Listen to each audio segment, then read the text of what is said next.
না না কোনো সমস্যা নাই।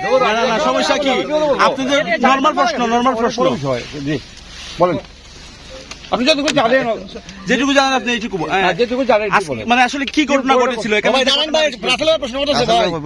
দেখুন তাহলে আমি এক মিনিট বলবো। হ্যাঁ এক মিনিট বলেন। যে আজকে সকালে এখানে ওদের যে আরএমএস আছে, আরএমএস এর একটা টেস্টিং ইউনিট আর কি, তো সেখানে টেকনিক্যাল কারণে হয়তো বিস্ফোরণ করতে পারে বা কোনো কারণে ঘটছে সেটা আমরা এখনো জানি না। এখানে স্পটে 2 জন মারা গেছে, আর উসমানী মেডিকেল কলেজ হাসপাতালে আর 2 জন মারা গেছে, আর 2 জন চিকিৎসাধীন অবস্থায় আছে, 1 জন সংখ্যামুক্ত আছে। এখন পরিস্থিতি স্বাভাবিক আছে, গ্যাসের লাইনে কোনো সমস্যা নাই, কিন্তু তাদের টেস্টিং ইউনিটে এই বিস্ফোরণটা ঘটছে মূলত। ডুবই নামক স্থানে যে আকিজ কোম্পানি দীর্ঘদিন কোম্পানিটি অবস্থিত, এখানে আজকে এলাকাবাসীর মাধ্যমে আমরা জানতে পেরেছি আজকে সকাল 8টা থেকে 9টার ভিতরে বিকট একটি শব্দ করেছে, যার মাধ্যমে হতভম্ব হয়ে এলাকাবাসী দৌড়ে এসে বিষয়টি অবগত হওয়ার জন্য এখানে এসেছেন, কিন্তু অথরিটিরা এখানে যারা দায়িত্বরত ছিলেন তারা কিন্তু জনগণকে ঢুকতে দেয়নি। এক পর্যায়ে জোরাজুরি করে এলাকাবাসী ঢুকে গিয়ে দেখে অনেকগুলি লাশ আছে এবং কয়েকটি অ্যাম্বুলেন্স ভর্তি করে আহতদেরকে তারা বিভিন্ন হাসপাতালে, বিশেষ করে উসমানী মেডিকেল হাসপাতালে প্রেরণ করে।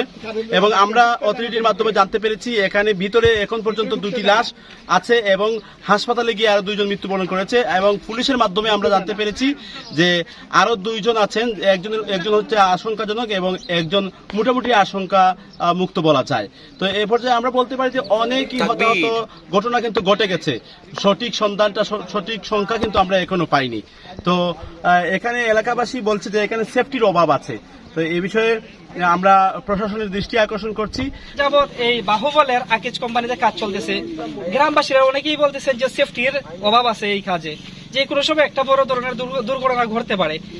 আজকে দেখা যায় প্রায় 8টা থেকে 9টার ভিতরে একটা বিশাল একটা বিস্ফোরক শব্দ হয়, শব্দ চারিদিকে একটা হাওয়াও শুরু হয়ে যায়। তখন সময় এলাকাবাসীরা দৌড়াইয়া এসে ঢুকার চেষ্টা করলে কোম্পানির দায়িত্বরত যারা আছেন কাউকেই ঢুকতে দেন নাই। তারপর যখন সময় এলাকাবাসীরা গেটে এসে জোরাজুরি চেষ্টা করছে, তারপরে ঢুকতে দিছে, তখন সময় প্রশাসন আসছে, আসার সাথে সাথে আবার সবাইকে বের করে দিছে। তারপরে অনেকেই বলতেছেন যে 3টা অ্যাম্বুলেন্সে এসে রুগীকে নিয়ে যায়। তখন এই মুহূর্তে জানা গেছে 4 জন, এই মুহূর্তে 4 জন মারা গেছে, এটা শিওর। সিলেটে 2 জন, একজন আশঙ্কাজনক আমরা জানতে পারছি অথরিটির কাছ থেকে। আমাদের কাছে একটা ইনফরমেশন আছে যে লোক অন্তত 10 জন মারা গেছে, কথাটা কি সঠিক নাকি? ওইটা নাম পাইছে, একটা নাম ফয়সাল, 3টা আপনার বলছি।